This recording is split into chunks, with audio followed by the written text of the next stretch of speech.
Assalamualaikum warahmatullahi wabarakatuh. Semoga kita selalu sehat dan semoga kita selalu dalam lindungan Allah Subhanahu wa taala. Kali ini saya akan mempresentasikan materi tentang eksperimen dalam kajian ekonomi. Materi ini merupakan bagian dari mata kuliah metodologi penelitian yang biasa diajarkan di Departemen Ilmu Ekonomi, Fakultas Ekonomi dan Manajemen IPB, minimal 2 sesi. Selain itu, ilustrasi dalam eksperimen yang akan disampaikan kali ini adalah dibahas secara detail dalam satu bab di dalam buku Ekonomi Eksperimental tulisan saya, yang insya Allah akan terbit dalam waktu dekat. Sebelum kita membahas eksperimen ini, ada baiknya kita review dulu bagaimana perbedaan antara desain survei dan desain eksperimen. Katakanlah kita akan mengkaji apakah ada perbedaan produktivitas antara dua varietas A dan varietas B. Bagaimana cara mengkaji ini, katakanlah dengan metode survei dan metode eksperimen. Misalnya dalam metode survei, ya, biasanya kita akan menanyakan ke N responden, katakanlah, kemudian ditanyakan responden petani, misalkan varietas apa yang digunakan oleh petani tersebut, bisa A, bisa B, dan seterusnya, kemudian berapa produktivitasnya. Tentu saja dalam menghitung produktivitas ini tidak mudah begitu saja dihitung berapa luasnya, berapa produksinya, kemudian dihitung produktivitasnya. Katakanlah kita menghitung rata-rata dari produktivitas A dan B di sini misalkan 5 dan 4,5. Apakah perbedaan produktivitas ini disebabkan karena faktor varietas? Ya, tentu saja mungkin barangkali kita tahu bahwa kemungkinan banyak sekali faktor yang bisa mempengaruhi produktivitas ini. Misalnya kalau kita baca di literatur gitu ya, banyak faktor yang bisa mempengaruhi produktivitas, misalnya pupuk, katakanlah tanah, pengendalian hama penyakit tanaman, temperaturnya gitu ya. Sehingga kalau misalkan saja dari literatur review ini keempat faktor ini mempengaruhi produktivitas, tentu saja kita membutuhkan N ya, atau ulangan ya, atau banyaknya responden yang akan kita kumpulkan ini tentu saja akan cukup relatif besar ya. Dan ini biasanya di dalam survei begitu ya. Responden yang akan kita kumpulkan biasanya cukup besar jumlahnya. Nah, berbeda dengan metode eksperimen, ya, desain eksperimen di sini, kita biasanya melakukan eksperimen ini dalam suatu laboratorium, atau katakanlah dalam suatu ruang kata dalam konteks ini, di mana faktor lain dibuat sama. Ya, kita kendalikan lingkungan ini. Misalnya, pupuknya, ya, yang tadi 4 faktor itu dibuat sama, ya, baik intensitasnya, ya, kemudian jenis pupuknya dibuat sama, kemudian tanahnya juga kesuburannya sama, temperatur ya, ruang udaranya juga sama, pengendalian HPT-nya juga sama. Sehingga kalau misalkan saja katakanlah rata-rata produktivitas A dan B ini katakanlah tadi seperti 5 dan 4,5, perbedaan produktivitas ini kita lebih yakin dibandingkan yang tadi ya, bahwa ini adalah karena perbedaan varietas. Nah, di sinilah kita bisa melihat bagaimana kelebihan daripada eksperimen ini dalam melihat hubungan sebab akibat. Gitu ya.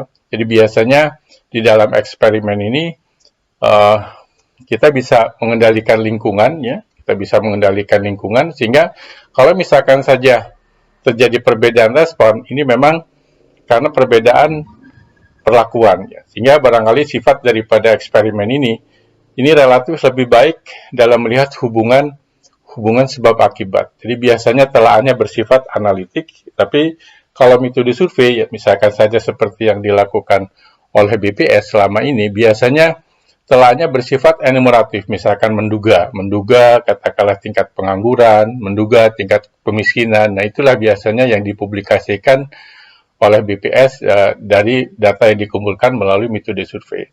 Nah, ciri lain yang tadi kita lihat, biasanya survei ini peneliti secara pasif tinggal mengumpulkan apa yang diamati dan memeriksa faktor-faktor atau variabel-variabel yang mungkin mempengaruhinya. Sedangkan dalam eksperimen, peneliti biasanya aktif ya.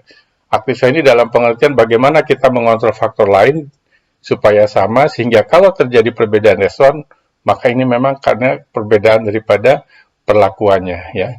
Jadi di dalam survei ini sulit diketahui penyebabnya. Namun kelebihan dari survei tentu saja ini biasanya cukup kuat dalam representasi karena umumnya didasarkan pada kondisi alami. Sedangkan di dalam eksperimen biasanya kita yang membuat lingkungan itu ya aktif di dalam mengendalikan lingkungan. Sehingga ini nanti ada kaitannya dengan validitas internal dan validitas eksternal yang akan dibahas kemudian. Nah, kalau kita lihat ya bagaimana perkembangan ilmu ya natural sciences dan social sciences di sini. Ilmu alamiah biasanya natural sciences ini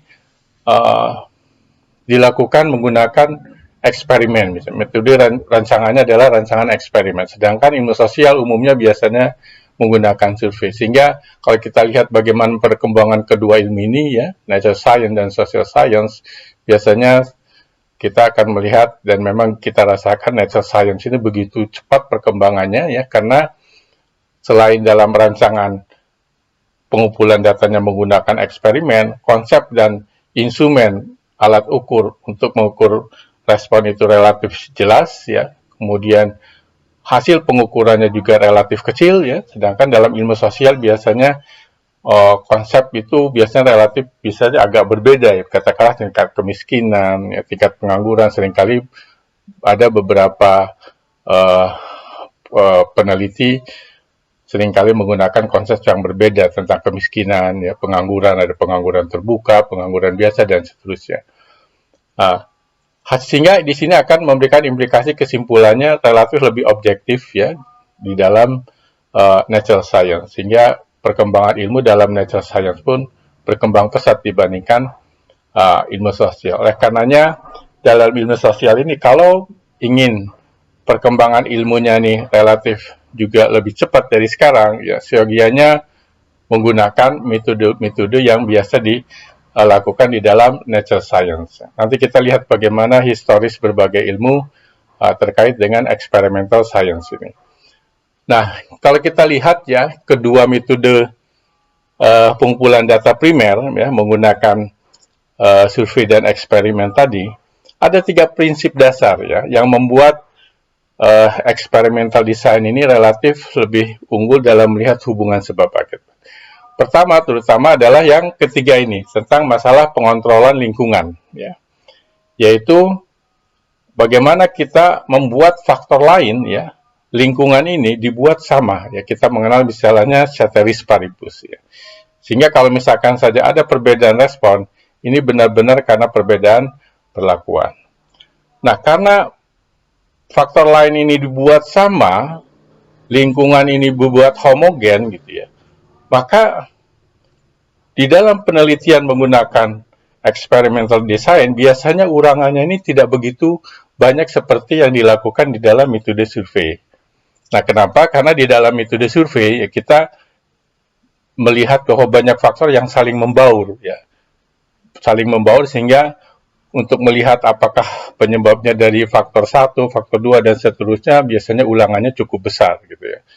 Kemudian yang kedua ini adalah prinsip tentang pengacakan ya, randomisasi.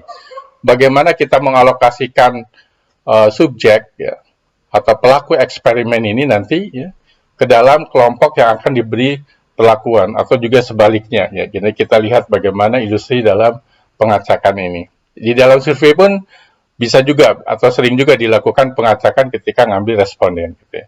Jadi yang membedakan itu terutama yang pengendalian lingkungan dan ulangannya relatif sedikit ya dibandingkan dengan metode survei.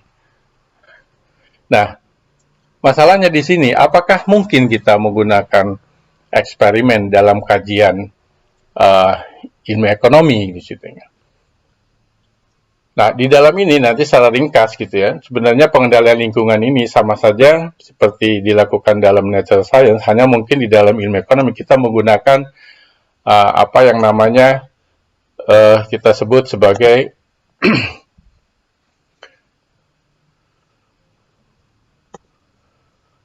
induced value theory. Nah, induced value theory ini dari Vernon Smith, peraih hadiah Nobel tahun 2002 ya. Jadi bagaimana mengendalikan lingkungan, membuat faktor lain sama dengan induced value theory. Nanti kita bahas lebih detail tentang ini.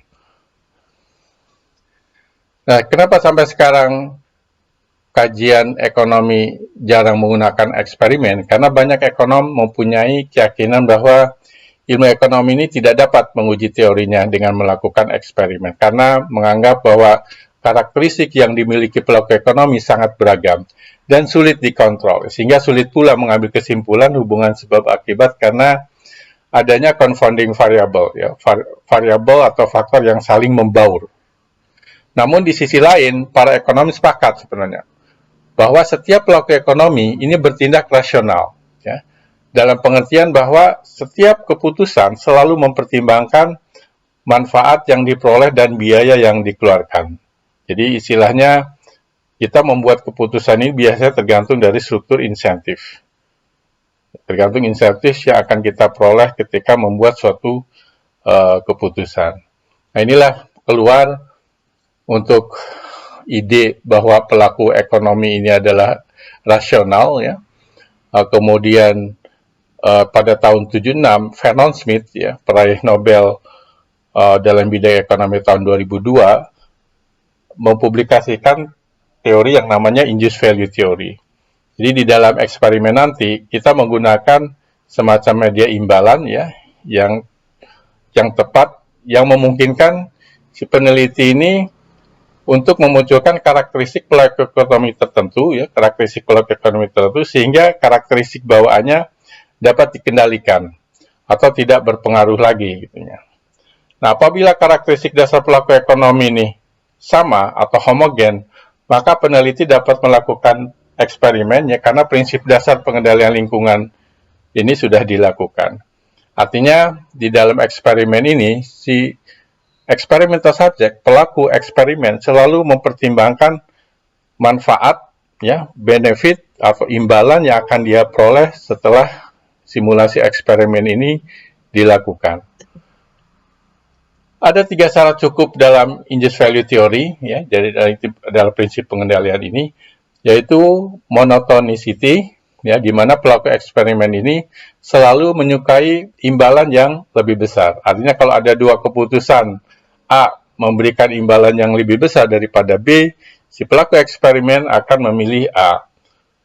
Begitu juga imbalan yang diterima ini tergantung dari tindakan pelaku eksperimen, ya, ini kita namanya biasanya ini salience.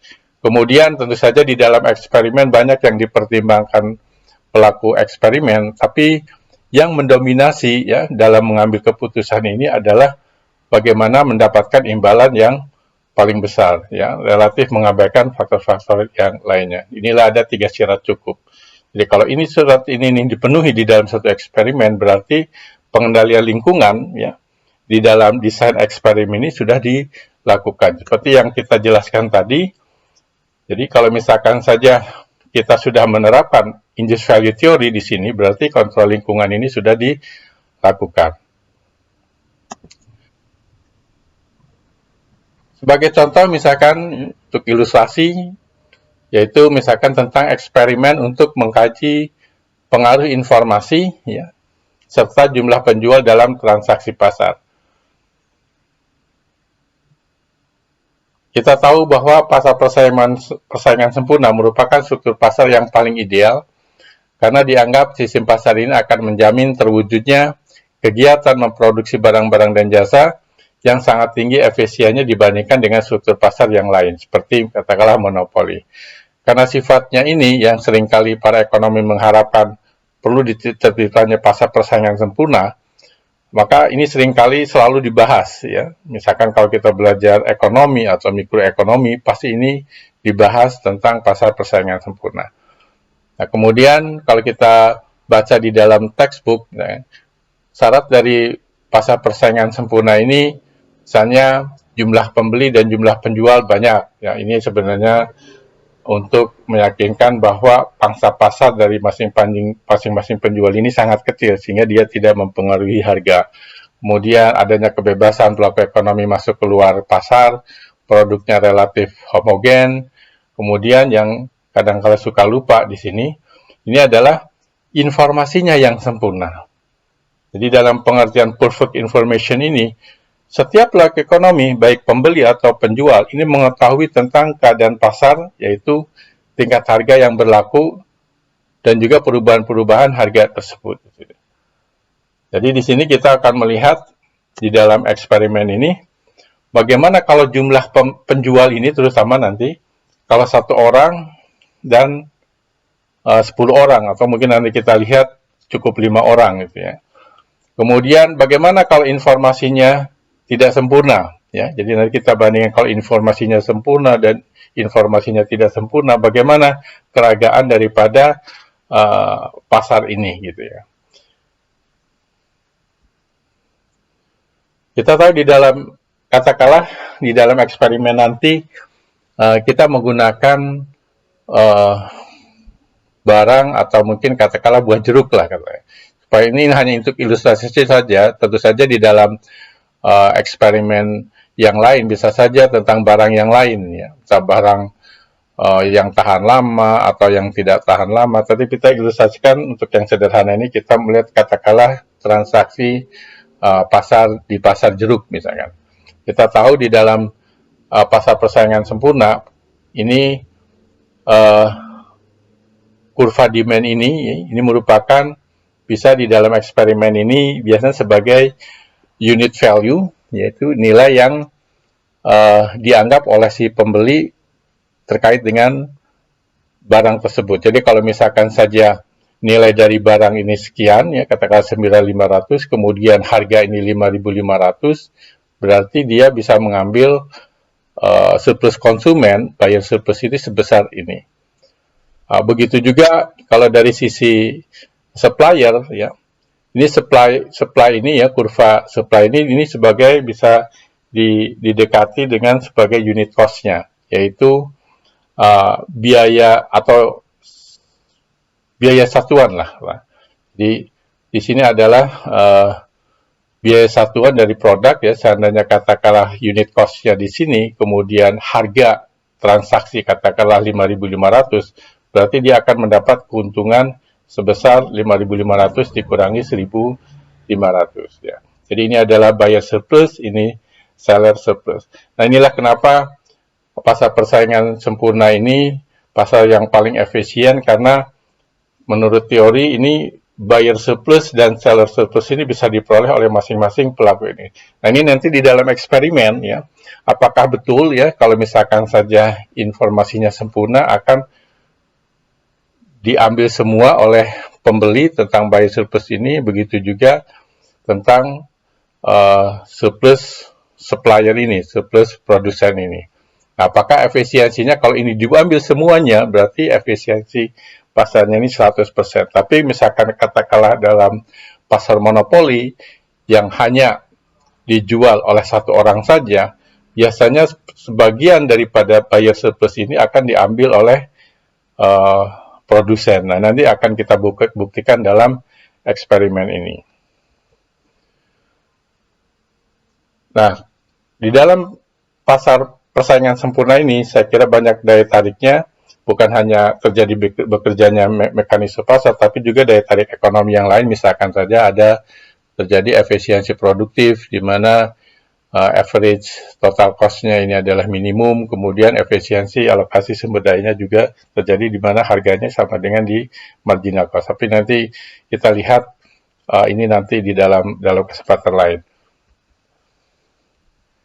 Nah, tadi disampaikan bahwa masalah penelitian ini adalah, ya biasanya di dalam penelitian, kita melihat masalahnya tadi, bagaimana kalau penjualnya ini satu, bagaimana kalau penjualnya ini relatif banyak, misalkan katakanlah 5 orang. Kemudian kita membuat hipotesis ya bahwa monopoli karena dijual oleh satu orang, biasanya harganya harusnya lebih tinggi gitu kan. Biasanya harganya lebih tinggi dibandingkan kalau penjualnya relatif banyak. Nah, kita akan membuktikan ini menggunakan desain eksperimen ya. Nah, di dalam desain eksperimen ini ada 3 rancangan ya, rancangan perlakuan, rancangan lingkungan, rancangan pengukuran, dan nanti akan dibahas lebih detail sebenarnya ada di buku ekonomi eksperimental. Namun sebagai penjelasan sederhananya, dalam konteks kajian tentang pengaruh informasi serta jumlah penjual ya, ini rancangan perlakuannya ini kalau kita lihat tadi jumlah penjual ada 2 taraf, yaitu 1 orang penjualnya, kemudian penjualnya 5 orang nih. Kita akan membuktikan bahwa sebenarnya tidak harus banyak penjualnya ya, tapi kita bisa memprediksi atau membuat hipotesis bahwa akan terjadi keseimbangan pasar sesuai teori kalau informasinya sempurna. Nah, berkaitan dengan informasi, yaitu di sini ada 3 macam ya. Ini dikaitkan dengan masalah sistem transaksi pasar di sini. Ada 3 macam sistem transaksi, yaitu double auction, desentralisasi, dan posted offer. Nah, ketiga macam transaksi ini seringkali digunakan atau dikaji dalam experimental economics ya.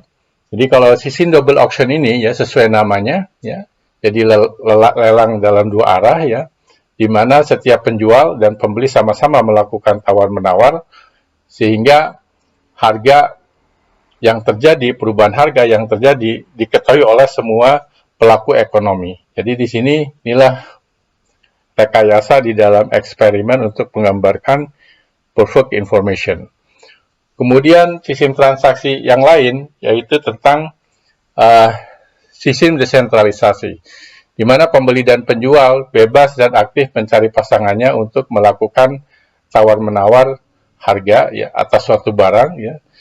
Sedangkan transaksi ini tentu saja tidak sempurna informasinya, agak tertutup ya. Misalkan saja sederhananya orang Bogor tidak tahu bagaimana perubahan harga di Jakarta. Begitu juga sebaliknya, orang Jakarta tidak tahu bagaimana perkembangan perubahan harga di Bogor dan seterusnya. Untuk sistem transaksi yang ketiga adalah sistem transaksi posted offer. Ini merupakan sistem transaksi yang biasa ditemui dalam pasar modern ya, seperti Alfamart, Indomart, Carrefour gitu ya.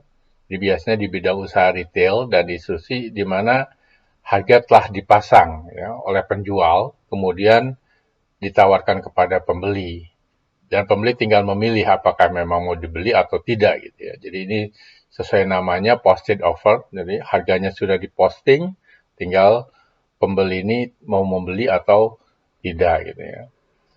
Nah, di sini kalau kita lihat ya, rancangan perlakuan ya, jadi bagaimana perlakuan ini dibentuk yaitu dari 2 faktor.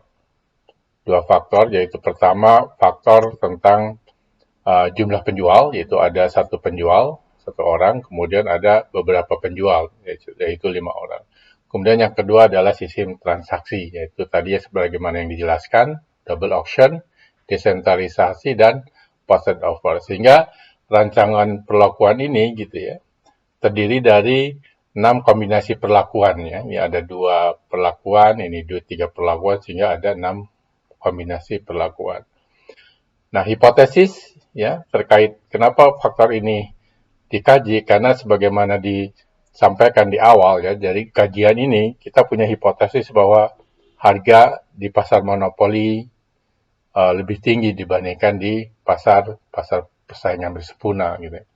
Kemudian juga double auction di sini, di mana informasinya ini sempurna, cenderung keragaannya relatif baik. Dalam hal ini adalah efisiensi pasarnya lebih tinggi gitu ya.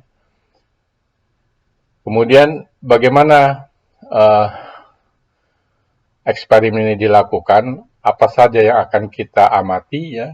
Nah, ini dikait-kaitkan dengan masalah rancangan respon. Jadi respon yang diukur dalam eksperimen ini adalah contract price, yaitu harga yang disepakati penjual dan pembeli. Kemudian jumlah transaksi ya, jadi dalam eksperimen itu berapa barang yang ditransaksikan gitu. Jadi kalau kita lihat di dalam eksperimen ini gitu ya, di mana kalau misalkan saja katakanlah ini adalah sebagai contract price ya, kemudian ini adalah unit value yaitu nilai barang yang dianggap oleh masing-masing pembeli. Kalau misalkan nilainya unit value-nya 9.500, kemudian contract price-nya 5.500, berarti surplus konsumennya adalah perbedaan ini. Ya. Begitu juga terkait dengan surplus produsen, yaitu harganya ya, contract price di sini dikurangi dengan biaya satuannya. Jadi kalau ada lebih tinggi daripada, tentu saja produsen ini selalu akan menawarkan harga jauh lebih tinggi dibandingkan unit cost-nya. Kemudian selain itu ya, yang akan diukur adalah, respon yang akan diukur adalah efisiensi pasar, surplus pembeli, surplus penjual. Nah, bagaimana mengukur efisiensi pasar ini ya? Kalau kita kembali ke tadi ya, bahwa ini teoritisnya, ya, ini adalah unit value-nya ada 10 nih, kemudian unit cost-nya juga ada 10 gitu ya. Kemudian kalau terjadi contract price-nya di sini, berarti ini adalah surplus konsumen, ini adalah surplus produsen ya. Kalau misalkan saja surplus konsumen dan surplus produsen seperti yang ada di gambar ini benar-benar terjadi gitu ya, katakan dalam suatu transaksi pasar, berarti semua surplus ini terjadi dan kita katakan dalam hal ini adalah efisiensi pasarnya 100%. Teoritisnya seperti itu. Tapi tentu saja nanti kita lihat dalam eksperimen ya. Bisa saja harga itu bisa saja 5.500, bisa saja lebih tinggi, bisa saja lebih rendah. Nanti kita lihat bagaimana rata-rata daripada surplus konsumen dan surplus produsen untuk tiap ulangan, kemudian nanti dirata-ratakan dari semua ulangan yang kita lakukan dalam hal ini. Nah, tentu saja kalau misalkan sistem transaksi pasar yang lain ya, katakanlah mungkin juga kalau misalkan dengan satu penjual ya, biasanya surplus konsumen itu sebagian akan diambil oleh produsen ya, sehingga biasanya persentase surplus produsen ya, yang kalau digambar ini relatif sama, ini 50%, 50%. Kalau monopoli ini surplus produsennya seperti yang biasa kita jelaskan di dalam teori ekonomi, ini surplus produsennya lebih besar di dalam pasar monopoli karena sebagian surplus konsumen ini diambil oleh produsen. Nanti kita lihat bagaimana hasil daripada eksperimen yang pernah kita lakukan. Jadi kalau misalkan saja nanti kita lihat efisiensi pasarnya berapa, kalau 100% itu adalah paling baik, artinya surplus, total surplus ini terjadi, kemudian berapa persen untuk produsen, berapa persen untuk konsumen. Nah inilah respon yang kita berikan nama adalah namanya efisiensi pasar. Ini berapa persen, kalau 100% berarti semuanya, kemudian surplus pembeli berapa bagian untuk konsumen dan surplus penjual berapa bagian untuk produsen. Nah, kalau kita lihat tadi ya, di mana percobaan ekonomi ini kan, kalau misalkan saja perlaku tadi ada 6 kombinasi perlakuan, jadi kalau di sini kita lihat ada 6 kombinasi perlakuan, kemudian ini ada 1 orang dan 5 orang penjual, di sini ada 2, jadi kalau kita lihat ada 6 kombinasi perlakuan ini ya. Pertama, kalau misalkan sini adalah katakanlah kita kategorikan ini adalah yang 5 penjual ini adalah PPS, kemudian yang 1 penjual ini adalah monopoli ya, dengan simbol ini adalah DA PPS, DT PPS, PO PPS, dan ini PPS-nya diganti dengan monopoli. Jadi ada 6 kombinasi. Nah, kalau kita lihat ini tentu saja membutuhkan 10 orang, 5 penjual dan 5 pembeli. Ini adalah 1 penjual dan 5 pembeli, sehingga kita membutuhkan 48 orang. Nah, 48 orang ini akan kita acak ya untuk menentukan masing-masing orang ini akan melakukan eksperimen untuk perlakuan yang mana, ya. Ini diacak di sini. Jadi kalau kita lihat di sini, kita membutuhkan 48 orang untuk melakukan eksperimen satu ulangan. Nah, kalau misalkan saja eksperimen ini diulang sampai 3 kali, nah ini kita namakan di dalam rancangan eksperimen, ini namanya rancangan lingkungan, ya. Bagaimana pengacakan ini dilakukan. Kalau misalkan saja diulang 3 kali, kita hanya menggunakan 48 orang tadi, maka ketika ulangan kedua ini diacak lagi. Jadi tiap ulangan 48 orang ini diacak lagi untuk menentukan perlakuan mana yang akan mereka eksperimenkan. Jadi ulangan ketiga diacak lagi. Kalau 3 ulangan, kalau sampai 5 ulangan, ya tiap ulangan itu akan diacak juga. Inilah yang biasanya kita namakan rancangan acak kelompok. Nah, ini nanti di buku ekonomi eksperimental dijelaskan tentang rancangan acak kelompok. Kemudian, bagaimana kalau kita mempunyai pelaku eksperimen yang memadai, gitu ya. Kalau kita mempunyai, ya, pelaku eksperimen ini cukup, ya, katakanlah kalau misalkan saja setiap ulangan ini orangnya berbeda, berarti kita membutuhkan 48 dikali 3, berarti kita membutuhkan 144 orang. Dan ini akan diacak, ya, untuk penentuan perlakuannya. Jadi 144 orang ini dia melakukan eksperimen yang mana? Apakah kombinasi perlakuan 1, 2, atau 6 di sini. Jadi di sini tiap orang hanya 1 kali eksperimen. Nah, ini namanya rancangan acak lengkap. Jadi tidak ada pembatasan pengacakan dalam penentuan perlakuan untuk masing-masing orang. Tapi kalau rancangan acak kelompok ada pembatasan pengacakannya. Karena di sini pengacakannya ini tiap ulangan. 1 ulangan diacak. Ulangan kedua diacak. Ulangan ketiga diacak. Nah, ini namanya rancangan acak kelompok. Nah, kita lihat ya bagaimana simulasi ini, ya. Kita siapkan simulasinya. Untuk pasar persaingan sempurna, kalau kita lihat sebenarnya unit cost-nya tadi kan ada 10, ya, sebenarnya. Unit cost-nya sebenarnya ada 10, ya. Kalau kita lihat kembali, misalkan saja kita lihat unit cost-nya ini ada 10, 1, 2, ini ada 10. Unit value-nya juga ada 10. Jadi sebenarnya ini membutuhkan 10 penjual dan 10 pembeli, ya. Tapi di sini seperti saya sampaikan tadi, di dalam eksperimen ini eksperimenter atau peneliti bisa melakukan improvisasi seandainya ada keterbatasan pelaku eksperimen, ya. 10 unit cost penjual ini untuk 5 pelaku eksperimen. Jadi di sini satu pelaku dia mempunyai semacam 2 unit cost penjual. Jadi dalam hal ini memang kalau pelaku eksperimennya memadai 10 unit cost, nah ini juga 10 pelaku eksperimen. Tapi di sini kita melakukan efisiensi, jadi seolah satu pelaku eksperimen merepresentasikan 2 penjual, ya. Bisa juga seolah satu penjual di sini dia punya katakan dalam hal ini jeruk, ya, tapi unit cost-nya berbeda gitu. Jadi ada 2 unit cost, ya. Bisa saja mungkin katakanlah dia mengusahakan jeruknya di 2 tempat yang berbeda dengan unit cost yang berbeda gitu. Oke, begitu juga untuk pembeli.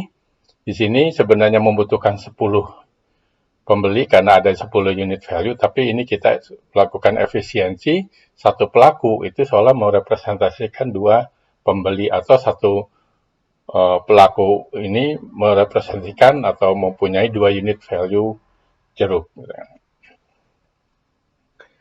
Jadi dalam hal ini tadi misalkan saja ini ada 10 orang, ya. Jadi kalau kita lihat ini ada 10 orang. Kemudian dari 10 orang ini kita tentukan secara acak mana yang penjual, mana yang pembeli, ya. Misalkan kita acak di sini. Nah, kalau kita peroleh seperti ini pembeli, ini penjual, ya. Kemudian bayangkan katakanlah kita sedang melakukan transaksi barang yang namanya jeruk misalnya. Kalau perlu nanti di dalam eksperimen itu jeruknya itu benar-benar jeruk asli untuk ditawarkan di dalam transaksi pasar ini. Bisa juga dalam satu kertas gambar jeruk, bisa saja disederhanakan seperti itu.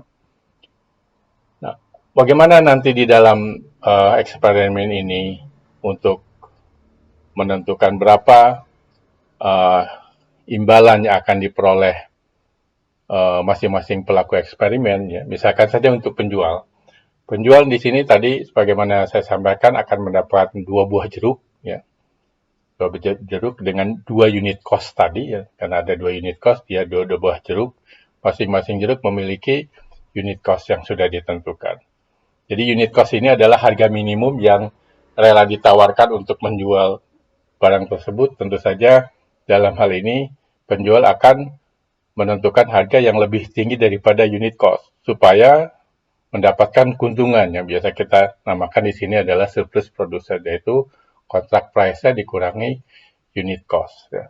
Jadi dalam hal ini di dalam eksperimen si penjual ini selalu berpikir bagaimana menawar harga supaya surplus produsennya adalah maksimum. Nah ini ya yang kita kenal dengan induced value theory. Jadi induced value theory ini adalah bagaimana kita mengambil keputusan agar keuntungannya maksimum. Tapi tentu saja kalau misalkan harganya terlalu tinggi, belum tentu akan dibeli oleh pembeli. Jadi inilah sebenarnya gambaran daripada induced value theory. Ya, jadi induced value theory ini bagaimana kita mengendalikan lingkungan yang beda, tentu saja di dalam eksperimen ini pelaku eksperimen ini berbeda karakteristik, tapi dengan induced value theory ini semuanya ini sama, ya, sama dalam mengambil keputusan, yaitu bagaimana mencari atau menetapkan harga sehingga menghasilkan surplus produsen yang setinggi mungkin. Artinya yang optimal. Kalau terlalu tinggi tapi tidak laku, ya mungkin yang sedang saja tapi bisa laku. Nah inilah menariknya di dalam eksperimen ini, bahwa dengan induced value theory gitu ya, semua karakteristik bawaan daripada pelaku eksperimen ini tidak berpengaruh lagi. Yang berpengaruh adalah bagaimana melakukan eksperimen ini sehingga menghasilkan kepuasan maksimum. Dalam hal ini kepuasan ini diukur daripada surplus produsen untuk penjual. Jadi kalau kita lihat ini katakanlah ini unit cost. Ini penjual satu tadi dapat 2 unit cost ya. Jadi unit cost yang rendah, unit cost yang paling tinggi. Jadi ini sekali lagi sebenarnya ini 10 penjual, tapi dalam hal ini supaya efisien satu pelaku mewakili 2 pemain misalnya. Mewakili 2 pemain, 2 penjual gitu, 2 unit cost gitu ya. Tentu saja supaya fair gitu ya, supaya setiap pelaku eksperimen ini ketika selesai eksperimen mendapatkan imbalan yang relatif sama gitu ya. Nah kita pakai kalau ada yang paling kecil dia dapat dengan yang paling besar. Kalau yang kedua S2 dia dapat yang di sini dan seterusnya, sehingga secara rata-rata sebenarnya di tengah ini gitu ya. Jadi kalau kita lihat rata-rata unit cost-nya pasti semuanya ada di sini. Jadi katakanlah ini adalah unit cost dari masing-masing penjual. Kemudian di sini misalkan saja karena masih ada 2, misalkan untuk penjual 1 ya. Jadi penjual 1 ini 1.500 dan 7.000. Kita tuliskan dalam lembar keputusan penjual tadi S1. Katakanlah unit cost yang pertama 1.500, unit cost yang kedua 7.000. Tentu saja dalam hal ini supaya keuntungannya yang besar adalah menjual dengan unit cost yang paling rendah. Karena keuntungan yang paling besar tentu saja dari sini. Kalau misalkan saja jeruk yang pertama ini katakanlah sudah terjual, baru ke jeruk yang kedua. Ya. Nah di sini penjual harus menetapkan berapa harganya. Ya, sekali lagi tentu saja harga yang ditetapkan ini kalau makin tinggi biasanya nggak laku. Tapi kalau rendah, biasanya akan laku. Tapi kalau rendah tentu saja keuntungannya sedikit. Nah inilah bagaimana pintar-pintarnya si penjual dalam menetapkan harga. Yang mungkin tidak terlalu tinggi, tapi juga tidak terlalu rendah. Yang penting barangnya laku, tapi juga masih mendapatkan keuntungan. Nah inilah menariknya di dalam eksperimen ini akan kita buktikan mana kombinasi perlakuan yang kira-kira memberikan keragaman pasar yang paling baik.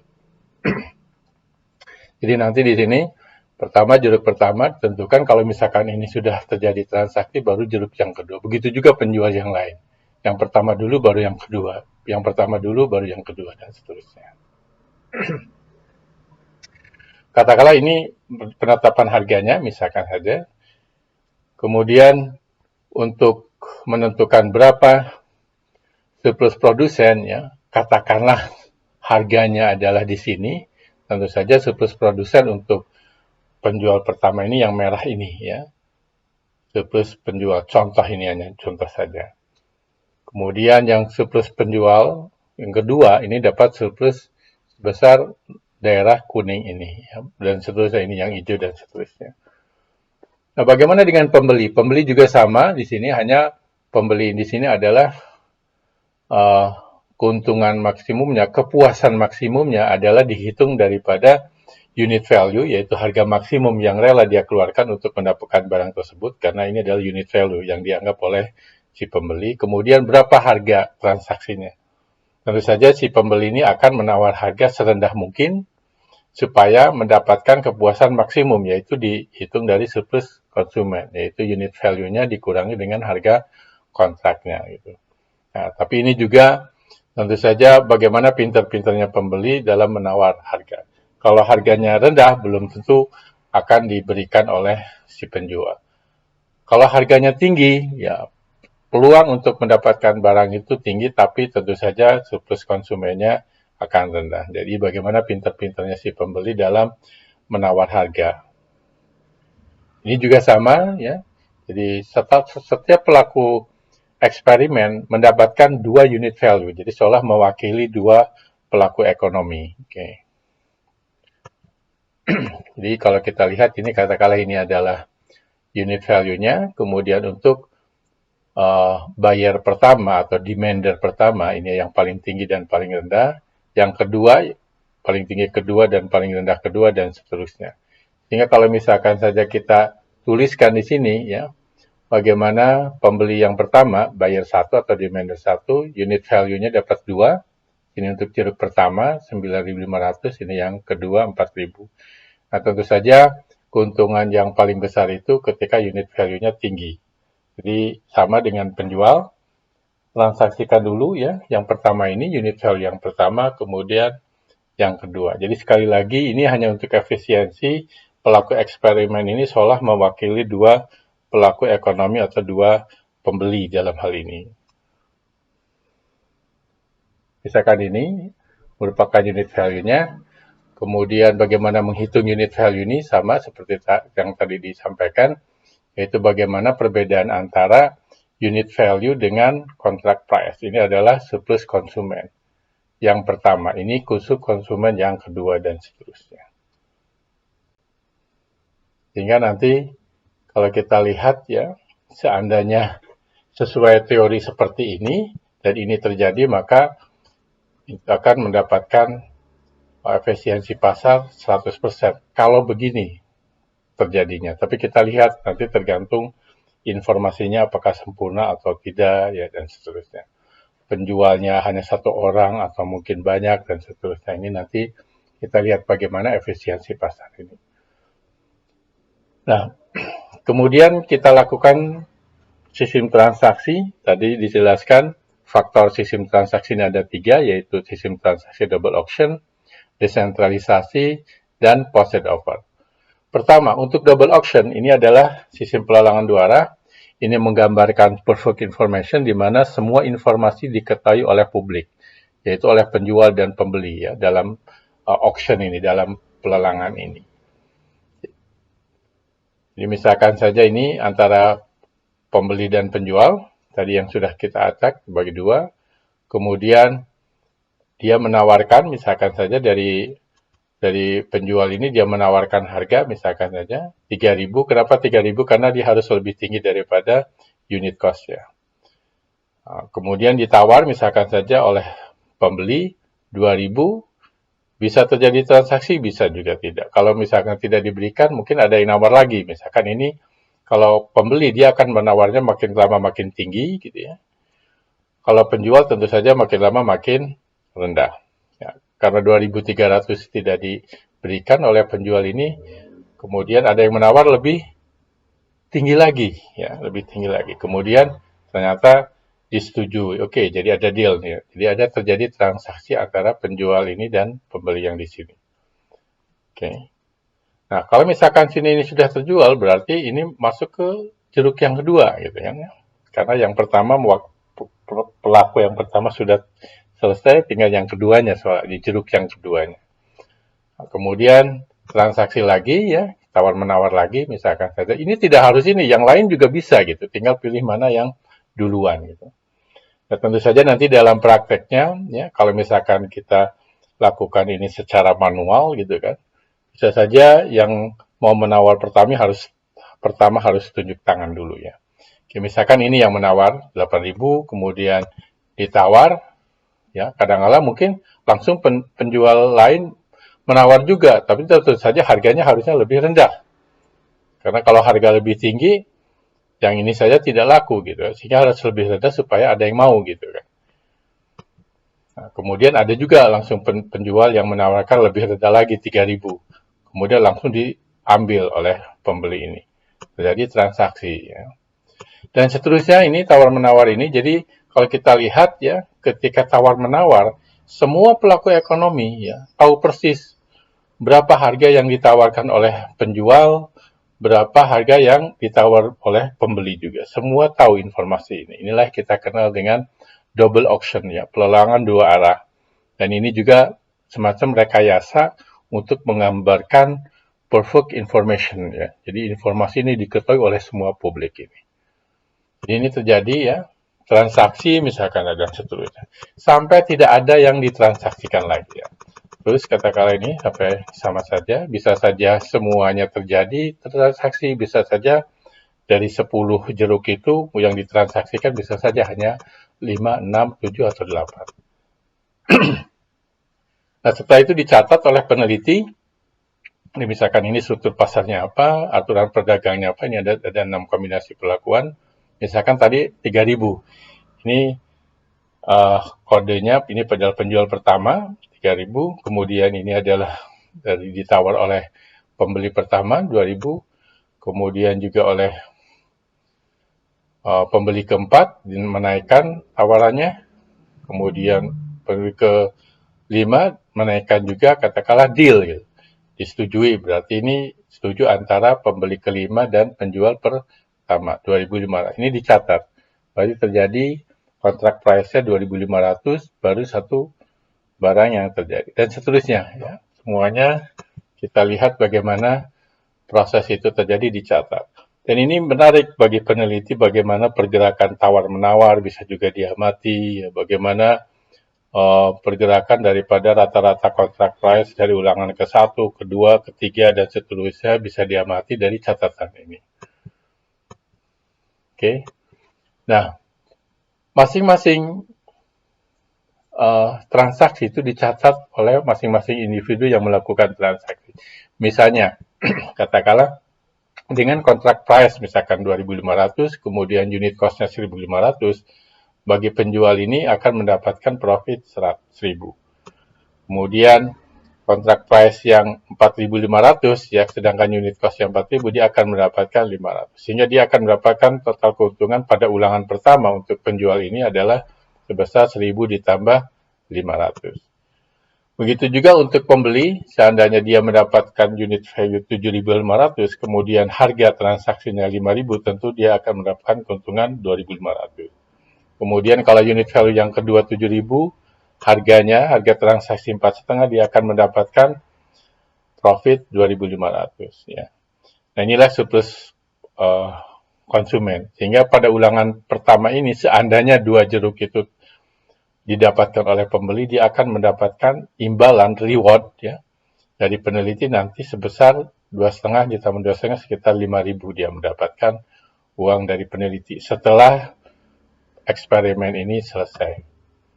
Nah, bagaimana dengan sistem transaksi desentralisasi? Jadi sistem ini agak tertutup ya, karena semua informasi tentang harga ini tidak diketahui oleh semua pelaku eksperimennya. Jadi seperti saya sampaikan tadi, dalam konteks kenyataan di sini adalah misalkan saja orang di Bogor tidak tahu bagaimana pergerakan harga di Jakarta, begitu juga sebaliknya. Inilah kita namakan sistem transaksi desentralisasi, layaknya seperti desentralisasi yang ada sekarang di Indonesia. Nah, katakanlah ini karena ada 5 penjual dan pembeli ya, kita lakukan tadi secara acak, kemudian ini terjadi tawar-menawar ya, misalkan saja sistem transaksinya seperti ini.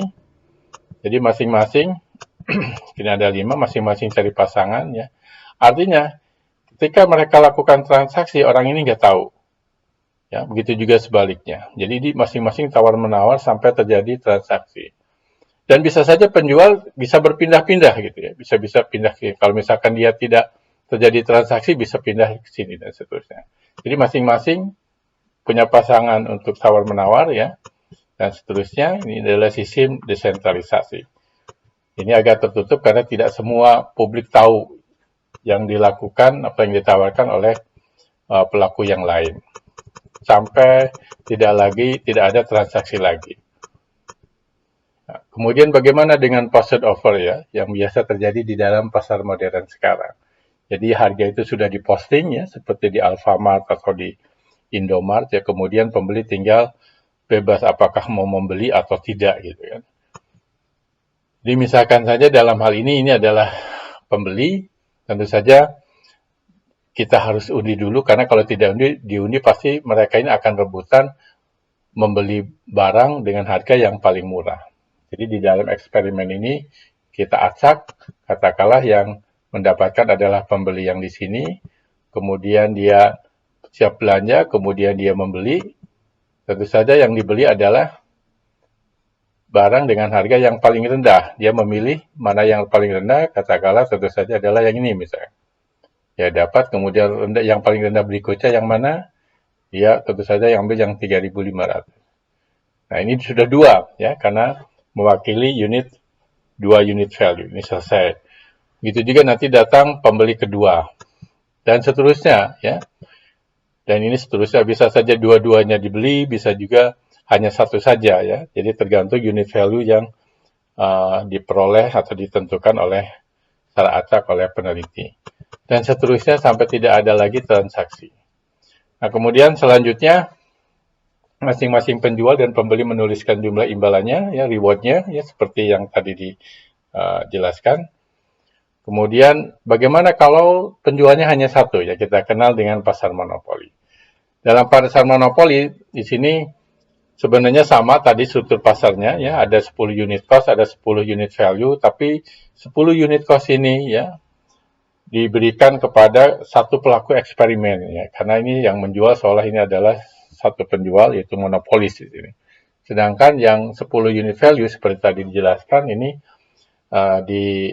dimainkan oleh 5 pelaku eksperimen. Jadi kalau kita lihat di sini unit cost yang 10 ini diberikan kepada satu orang saja, monopolis itu. Sedangkan ini sama seperti yang tadi dijelaskan.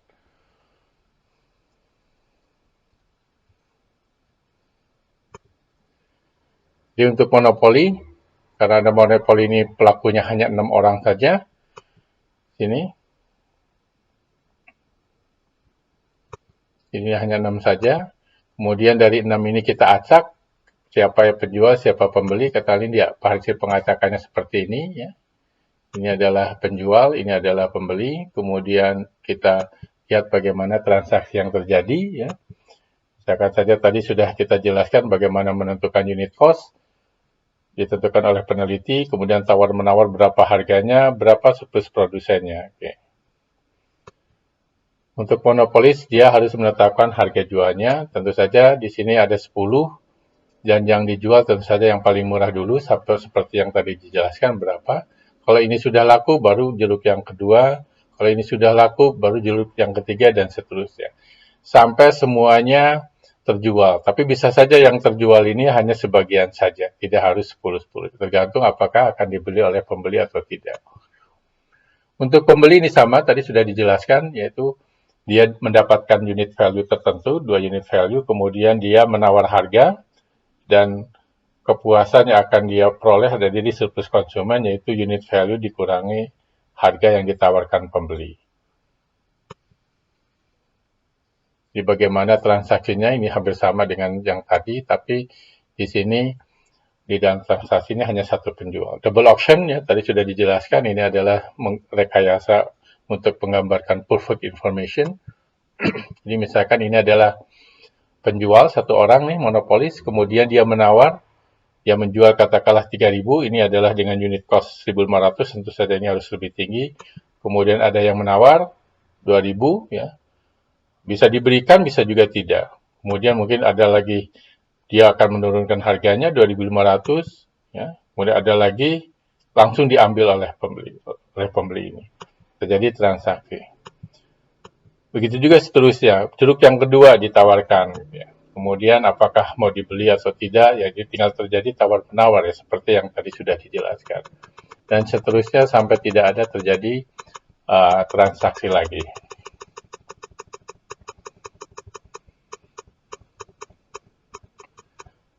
Nah, bagaimana dengan desentralisasi? Ya, ini agak tertutup, tidak perfect information. Jadi sama saja gambarannya hanya karena dengan satu penjual dia akan mendatangi satu-satu, tawar-menawar di situ gitu ya. Sama saja di sini tawar-menawarnya, tapi ketika tawar-menawar tentu saja tidak diketahui oleh pembeli yang di sini.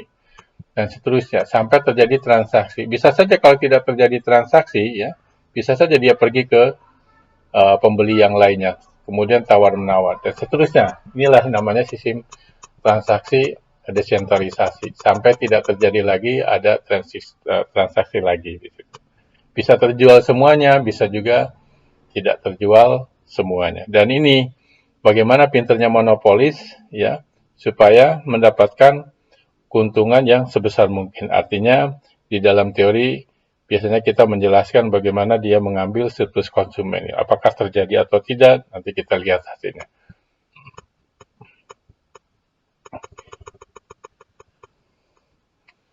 Bagaimana dengan posted offer? Ini sama dengan penjelasan tadi ya. Jadi kalau posted ini diundi dulu, pembeli ini mana yang akan dibeli ya. Jadi tapi tentu saja ini penjualnya hanya satu orang saja.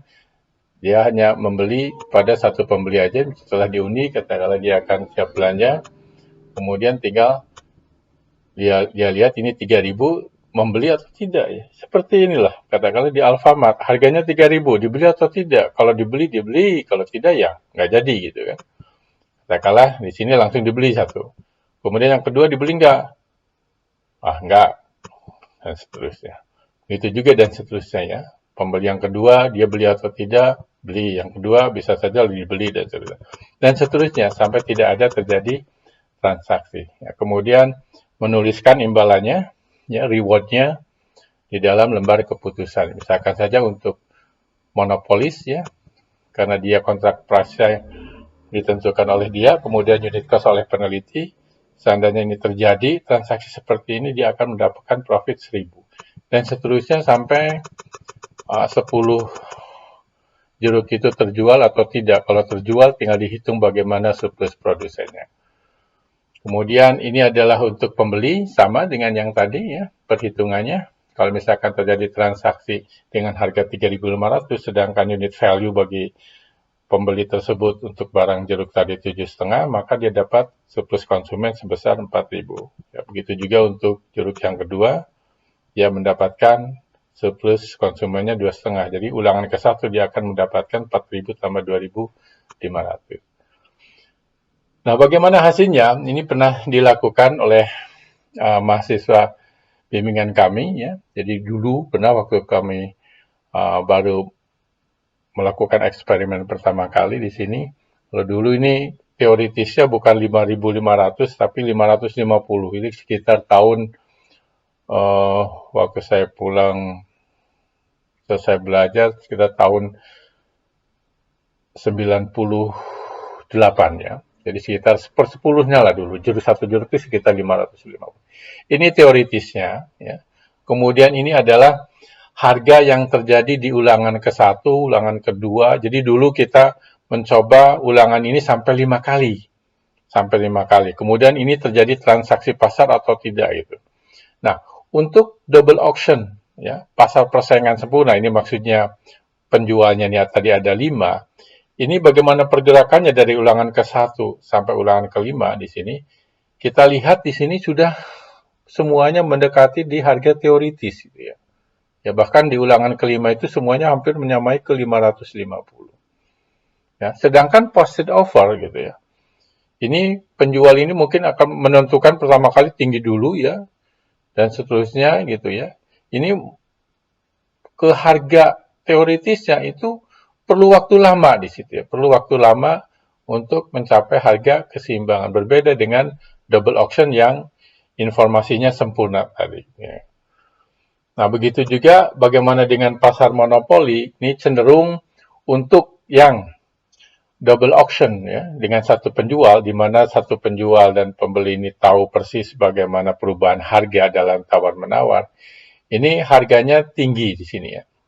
Relatif lebih tinggi dibandingkan harga teoritis. Sedangkan untuk posted offer ini tentu saja ketika melakukan transaksi dengan satu orang lain atau pembeli yang lain tidak tahu gitu ya.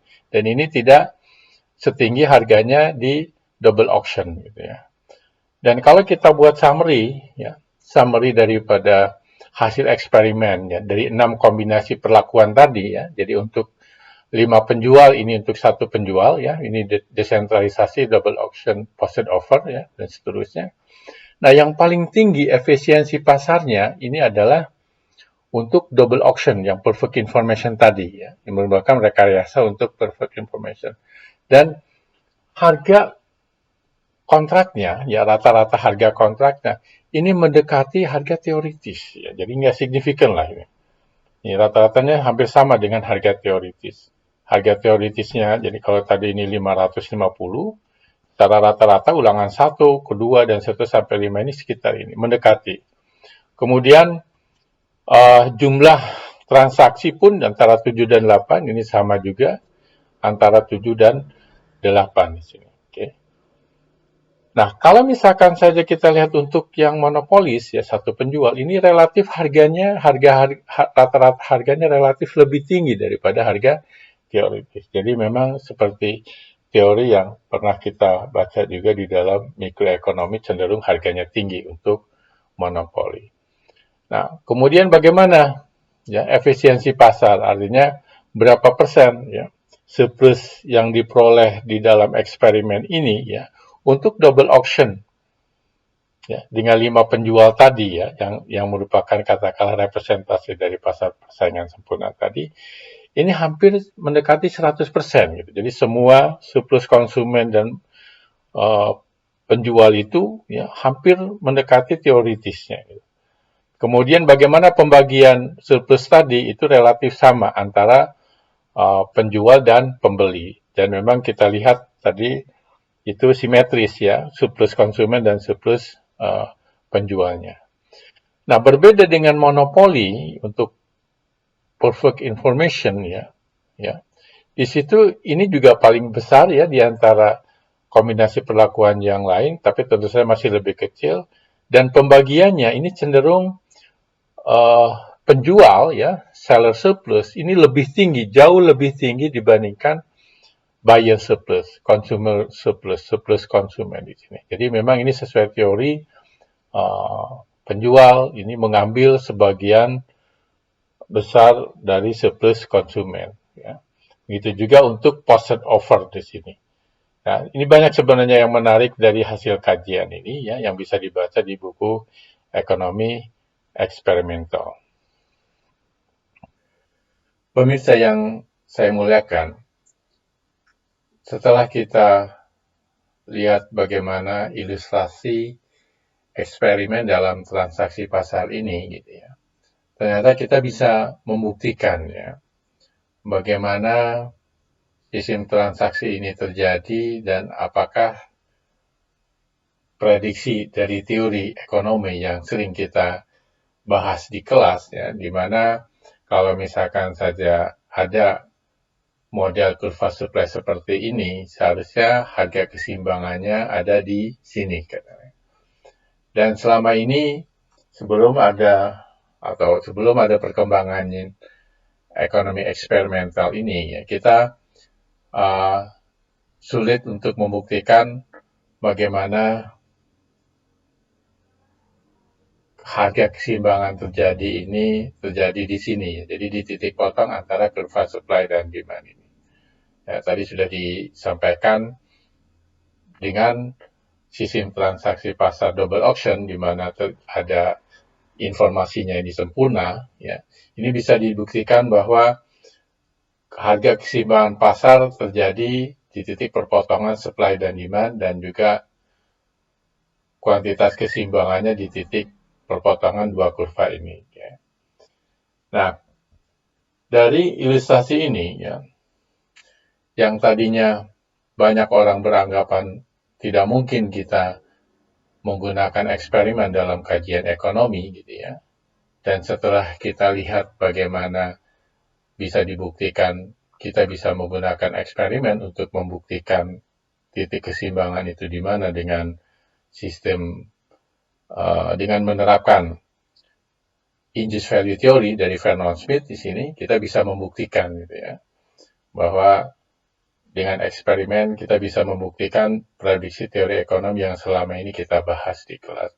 Nah, ini berkembangnya ekonomi eksperimental ini, saya yakin ini akan memberikan revolusi dalam pengembangan teori ilmu ekonomi. Dan ini sebenarnya perkembangan ilmu ini tergantung dari adanya inovator menemukan penelitian terkontrol, ya, melalui eksperimen, ya, baru ilmu itu akan berkembang dengan cepat. Dan ini kalau kita melihat sejarah perkembangan ilmu, misalkan saja fisika sebenarnya dulu merupakan non-experimental science, tapi setelah ditemukan percobaan terkontrol oleh Galileo Galilei, maka fisika dianggap sebagai ekonomi eksperimental. Begitu juga ilmu biologi yang mempelajari tentang makhluk hidup yang sangat kompleks, ya, tadinya juga non-experimental science. Tapi setelah George Mendel, Louis Pasteur menemukan eksperimen yang terkontrol, maka biologi sudah dianggap sekarang sebagai experimental science. Nah, jadi ilmu ini berkembang ke experimental science setelah ada inovator menemukan kajian-kajian eksperimen yang bisa mengontrol lingkungan sehingga sangat baik di dalam mengambil kesimpulan hubungan sebab akibat. Nah, karena data eksperimen ini lebih baik, ya, maka sebaiknya kalau bisa diusahakan dalam social science, yaitu ilmu ekonomi merupakan bagian dari ilmu sosial di sini. Misalkan kalau kita bisa memungkinkan menggunakan eksperimen dalam kajiannya, kita gunakan ini karena ini akan lebih baik dalam melihat hubungan sebab akibat. Dan juga ini bisa digunakan dalam proses pembelajaran interaktif di kelas, ya. Karena kalau kita melakukan simulasi di kelas, ya, seperti tadi diilustrasikan bagaimana sistem transaksi pasar, ya, apakah selama ini kita membahas di kelas bahwa keseimbangannya ada di titik potong supply dan demand curve itu apakah terjadi atau tidak, itu tergantung daripada asumsinya, yaitu dalam hal ini apakah terjadi perfect information, dan ini bisa dibuktikan dengan eksperimen. Jadi kalau kita bisa menjelaskan di kelas, ya, ke mahasiswa bagaimana terjadinya keseimbangan pasar itu, ya, dengan melakukan eksperimen, saya kira mahasiswa pun akan senang belajar dengan cara melakukan eksperimen atau simulasi di kelas. Nah, mengapa kita perlu menggunakan ekonomi eksperimental? Karena sekarang ini ilmu ekonomi dan ilmu psikologi, ya, itu adalah dua bidang yang semakin disadari sangat berkaitan satu sama lain. Karena perilaku manusia sebenarnya lebih kompleks daripada yang disajikan dalam teori ekonomi tradisional. Sekarang ini ekonom masih banyak, ya, masih banyak yang jarang menggunakan aspek ini di dalam kajiannya, atau mungkin kalau kita membaca teori ekonomi selalu melakukan optimisasi ya biasanya penjelasannya. Jadi sekarang ini ekonom makin banyak menggunakan aspek psikologi ya untuk menguji dan memperbaiki teori ekonomi dengan metode eksperimen. Nah, kemudian sekarang juga berkembang yaitu dengan memasukkan aspek psikologis ya dan juga aspek sosial di sini. Berkembang juga bidang studi yang biasa kita kenal dengan namanya behavioral economics, yaitu ekonomi keperilakuan. Disiplin ekonomi yang masalah kajiannya sebenarnya sama ya, tentang behavior yang kita kaji, tapi di sini di dalam kajiannya tanpa mengasumsikan tiap orang ini bertindak rasional. Dalam hal ini adalah melakukan optimisasi ya, memanfaatkan semua informasi yang ada, kemudian bagaimana mengoptimalkan. Jadi sebenarnya behavior economics ini bukan bertentangan dengan apa yang dipelajari di kelas atau di ekonomi konvensional, tapi di sini melengkapi ilmu ekonomi konvensional yang sudah ada. Sehingga perspektifnya ini lebih luas dan komprehensif dalam memahami masalah, misalkan saja dalam merumuskan kebijakan. Karena memperhatikan sifat alami manusia yang kadangkala emosional atau menggunakan perusahaan sehingga terlihat kesan seperti tidak rasional dan berpikir jangka pendek. Nah, di sini bagaimana mengkaji behavior ekonomi ini ya? Banyak orang menggunakan pendekatan eksperimen ya, baik dalam lab maupun di lapang gitu ya. Nah, ini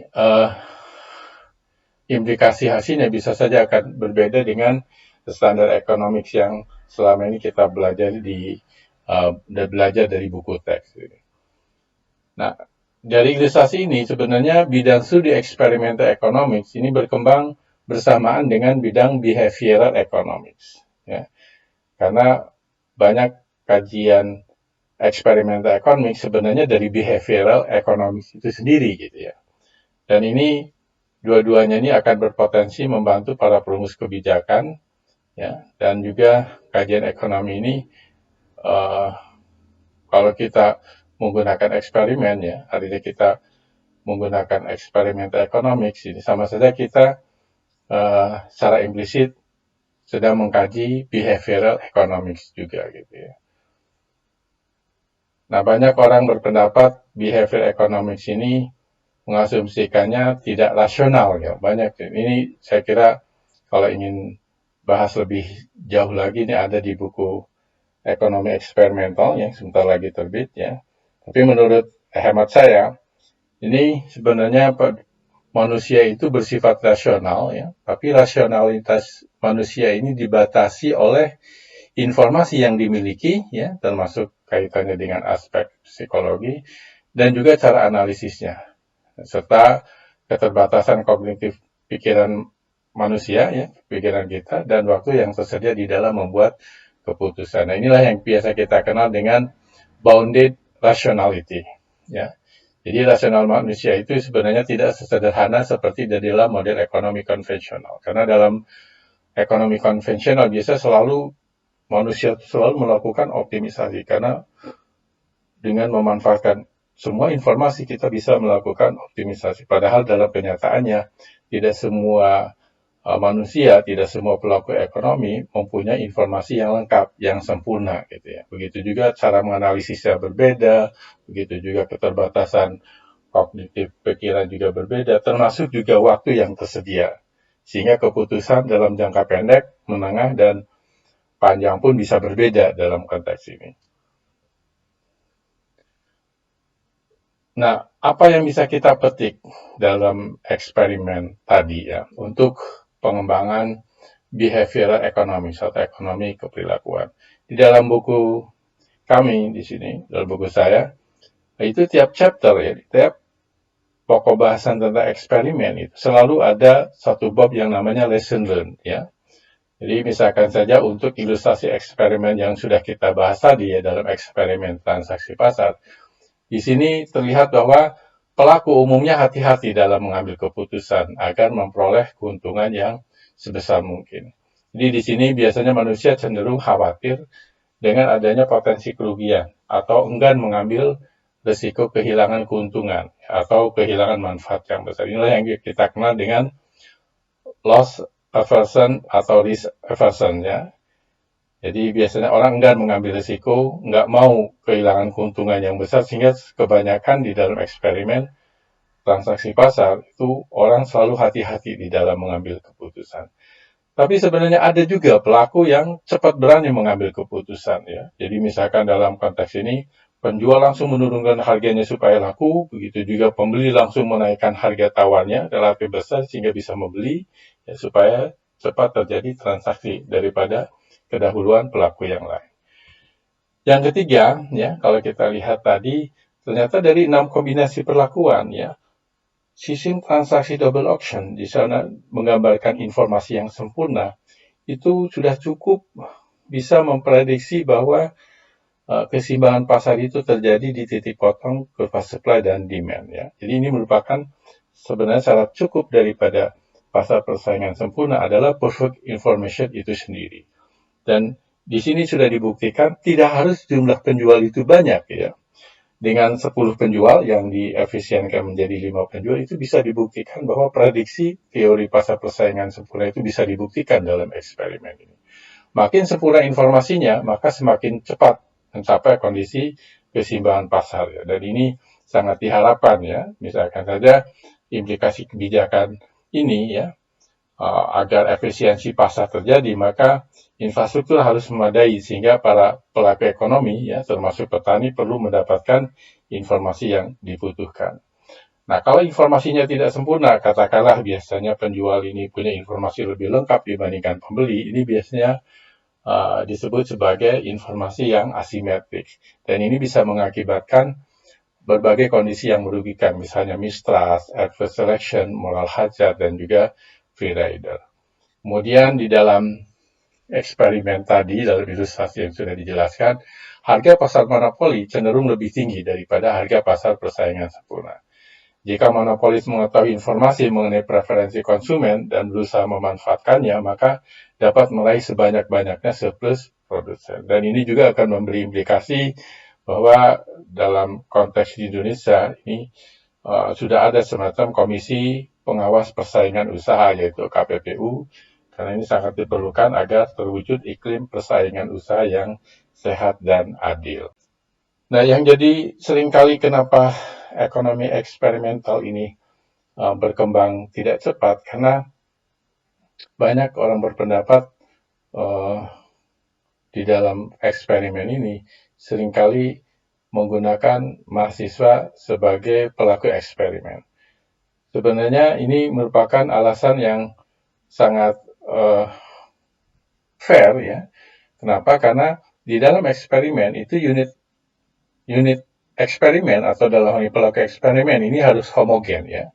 Jadi kalau misalkan sini pelaku eksperimen ini homogen ya, kemudian terjadi katakanlah perbedaan respon, memang ini karena perbedaan perlakuan, bukan karena eksperimental subjeknya itu sendiri gitu ya.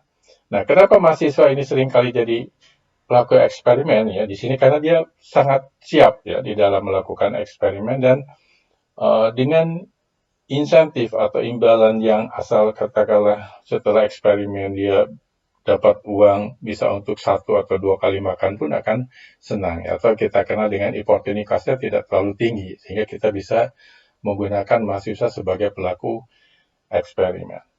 Nah, bagaimana kalau kita menggunakan pelaku eksperimen ini adalah pelaku yang sebenarnya ya, katakanlah pelaku yang sebenarnya yang ada di alam ini misalkan. Nah, kalau ini ya, misalkan terjadi perbedaan respon ya, maka sebenarnya bisa saja bukan karena kombinasi perlakuan itu sendiri, bisa saja karena pelaku eksperimen yang sangat beragam gitu. Jadi di sini agak susah kalau misalkan saja pelaku eksperimennya sangat beragam atau merupakan pelaku ekonomi yang ada di alam ini gitu ya. Selain itu juga kalau memang ini mau bisa mempengaruhi, tentu saja ini nanti sebagai faktor daripada perlakuan itu sendiri gitu ya. Dan akan menambah faktor ya, karena dapat menjadi sumber keragaman yang mempengaruhi respon. Selain itu juga kalau misalkan saja faktornya makin banyak, itu biasanya akan sulit di dalam interpretasi katakanlah interaksi. Jadi di sini di dalam hal ini ya ada dua validitas, ada yang namanya validitas internal dan validitas eksternal. Ya, jadi validitas internalnya mengacu pada hasil respon yang benar-benar berasal dari pubah penjelas ya. Dan ini untuk eksperimen ekonomi menggunakan induced value theory ini sangat memadai, sangat baik ya karena menggunakan pelaku eksperimen yang homogen yaitu mahasiswa ya. Jadi memang perbedaan respon itu benar-benar karena perbedaan perlakuan. Nah, sedangkan validitas eksternal ini berkaitan dengan kemampuan generalisasi hasil penelitian terhadap populasi yang direpresentasikan dalam penelitian. Oleh karena itu, dalam kajian ekonomi eksperimental ini, cakupan kajian atau coverage atau kita kenal dengan populasi harus didefinisikan secara jelas. Jadi ini kesimpulan terkait dengan populasi apa gitu ya. Nah, populasi ini seringkali merupakan kumpulan pengamatan hipotetis saja ya. Dari mana contoh pengamatan diasumsikan berasal. Jadi kadang-kadang secara fisik nih kita bisa dikatakan misalkan kita punya data dari sampai data historis sampai 2019 katakanlah. Kemudian kita ingin meramal 10 tahun ke depan gitu ya. Jadi kalau kita lihat ini sampelnya data sampai 2019 ya. Kemudian populasinya ya, populasi ini adalah keseluruhan objek yang menjadi pusat kajian ini adalah 2019 ke belakang dan juga tahun 2019 ke depan. Jadi secara fisik sebenarnya data setelah 2019 itu kan belum ada gitu ya. Jadi ini kadang-kadang populasi ini merupakan kumpulan pengamatan hipotetis. Jadi tiap penelitian ya, jadi selalu ini cakupan kajian atau populasi coverage-nya harus dispesifikasikan secara jelas. Misalkan saja, kalau kita lihat contoh ya terkait dengan eksperimen dalam bidang pertanian ini, misalkan aja, populasinya yang mana gitu ya. Jadi kesimpulan ini populasinya seperti apa? Ya tentu saja populasinya ini adalah kalau petani ini menggunakan varietas seperti yang ada di dalam eksperimen ini dengan kondisi yang sama seperti di dalam eksperimen itu. Jadi setiap kesimpulan ini selalu conditional. Ya, jadi tergantung kondisi dari eksperimen yang dilakukan di sini ya. Oke. Jadi sebenarnya sama saja. Jadi dalam konteks ini apakah petani kalau menggunakan varietas A pasti lebih tinggi hasilnya? Ya, tergantung apakah kondisinya sama atau tidak. Jadi secara fisik sebenarnya populasinya ini adalah populasi kalau kondisi lingkungannya ini adalah sama persis seperti yang di dalam eksperimen. Jadi selalu kondisional setiap kesimpulan itu ya. Nah, untuk eksperimen yang tadi ya yang sudah kita bahas, sebenarnya ini adalah suatu atau sekumpulan penjual dan pembeli dengan variasi tertentu dalam unit cost dan unit value, jadi sesuai struktur supply dan demand-nya ya, yang diperdagangkan ya, misalkan kita memperdagang jual transaksi jeruk gitu ya, untuk memaksimumkan kepuasan ya, keuntungan untuk produsen ya, memaksimumkan kepuasan dalam menggunakan barang itu yaitu surplus konsumen ya, dengan 6 lingkungan tadi kombinasi perlakuan yang berbeda dalam faktor jumlah penjual dan juga faktor sistem transaksi. Dan inilah populasi eksperimen di dalam eksperimen atau simulasi yang sudah kita jelaskan. Bagi peneliti awal, ya, biasanya selalu menanyakan apakah model rancangan eksperimen ini sudah merepresentasikan realitas. Ya.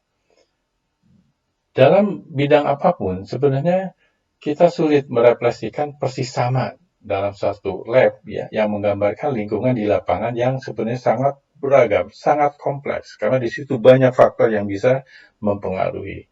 Jadi nggak mungkin semua faktor ini kita kaji dalam suatu eksperimen, dalam suatu penelitian, karena misalkan pertama keterbatasan anggaran.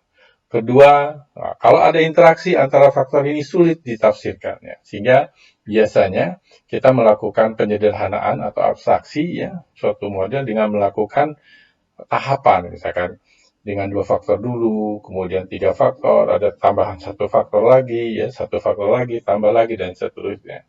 Sehingga ini akan meningkatkan kontrol dalam melihat bagaimana pengaruh daripada masing-masing faktor ini. Sehingga yang namanya penelitian itu tidak mungkin langsung satu kali penelitian selesai. Jadi biasanya selalu bertahap.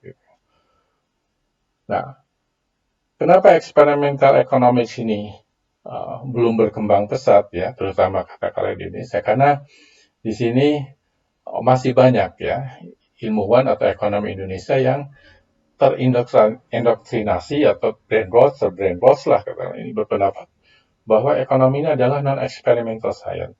Dan nggak mungkin peneliti mengontrol pembangkitan data dengan cara yang serupa seperti yang dilakukan dalam eksperimen di bidang hard science seperti fisika, kimia, dan biologi. Padahal menurut historis, sebenarnya fisika, kimia, biologi juga awalnya non-experimental science, tapi berkembang menjadi experimental science setelah ada inovator menemukan eksperimen yang terkontrol. Ya. Nanti ini coba dijelaskan.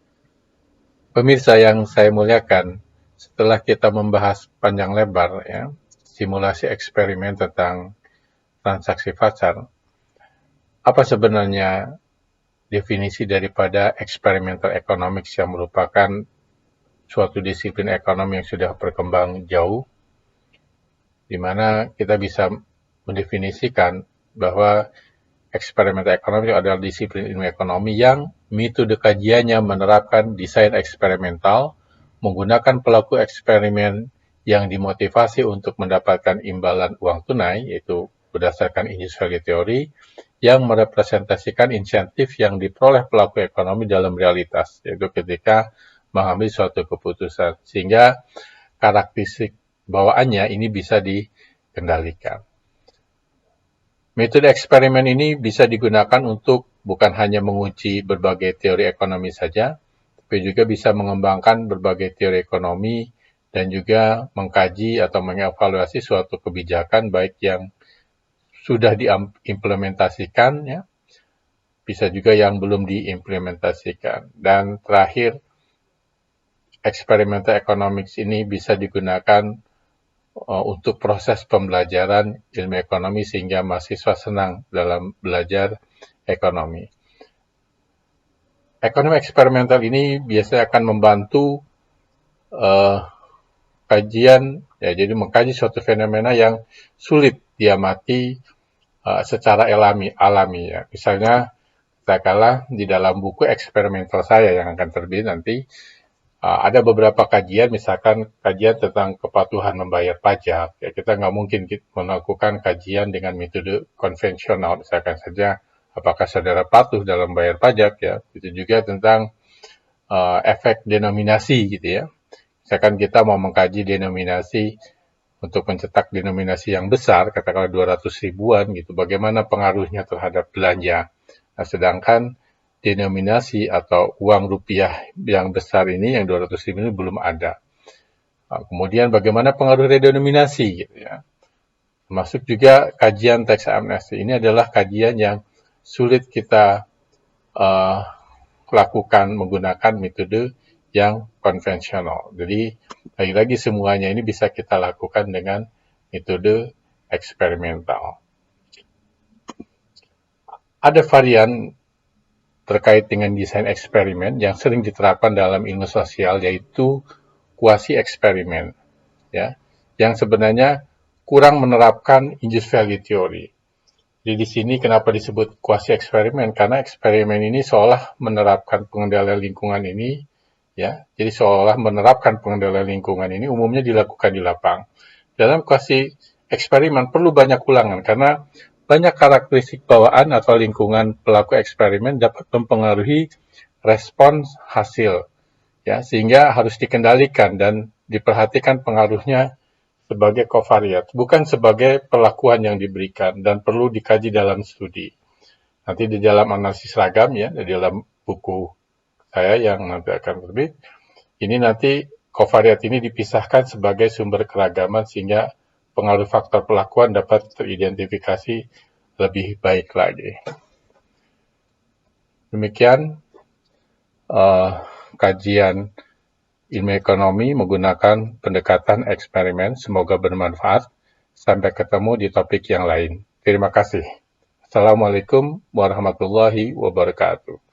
Berikutnya ini adalah beberapa pertanyaan untuk tugas mahasiswa kami, ya, karena ini juga bisa digunakan untuk materi kuliah online, ya, karena situasi sekarang yang sedang kita hadapi yaitu adanya wabah virus corona.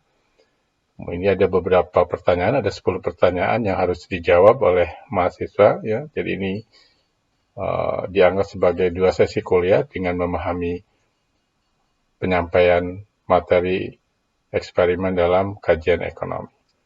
Nah, ini adalah eksperimen di kelas yang pernah kita simulasikan.